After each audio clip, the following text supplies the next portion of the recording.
I stopped eating super sugary snacks at work.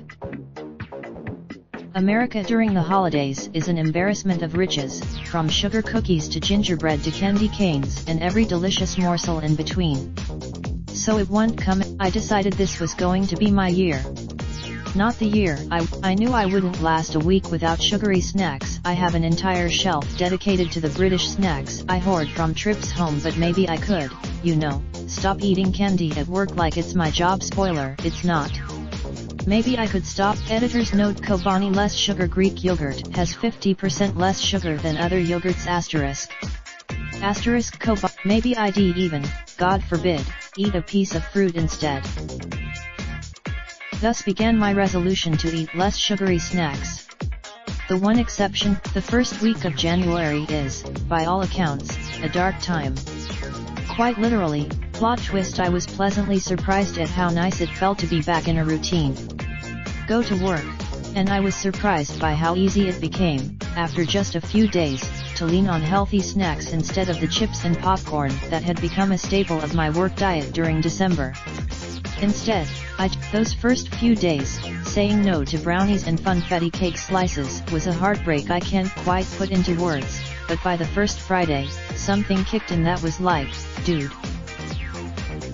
Having ambitiously banned myself from my British snack shelf in week 1, this was about the time when I decided that breaking into it in moderation wouldn't hurt. At home, I resolved to stay on the less sugar straight way whenever I was working at home, though. Editing and writing. This was also when I discovered an unexpected side effect. I was planning my day better when I ate yogurt, in line with my 2019 resolution to make this my year vague, but effective. I began writing down. My pipe dream to take up exercise with a capital E was going nowhere, but I still felt more awake and capable at work than I had for most of the winter. I won't lie, I even began to crave some of my healthy snacks when I got hungry. Who had I become?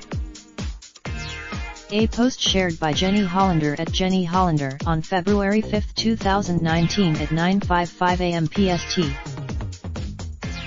Food affects everyone differently, of course, but I began to realize that the sugar-packed treats of last year often saw my mind feeling slippy and lazy, and I was more likely to spend time scrolling through Twitter or looking through emails without reading them properly. Which is fine for not. The snacks I'd been eating recently weren't making me superhuman, but they were making it easier to jump from one thing to another without losing my focus. Okay, so maybe I wasn't going to scale Kilimanjaro this year or take up ultra marathons or, for that matter, regular marathons, but I didn't hate the idea of doing this on a regular basis in 2019. I was more productive. Time will tell, but I am still eating my dried fruit and yogurt at work in lieu of milk, chocolate and gummy bears, and I am really into it. I am also This all sounds painfully obvious, I know, but to me it's something of a revelation. Just don't talk. Kobani less sugar Greek yogurt 50% less sugar than other yogurts. Kobani less Kobani less sugar Greek yogurt crunch 30% less sugar than other mix-in yogurts. Kobani less sugar. Raindrop, truck top, top smoking, no cooking the hot pot. Fucking on your bitch, yeah, that. Looking up, open the park pot.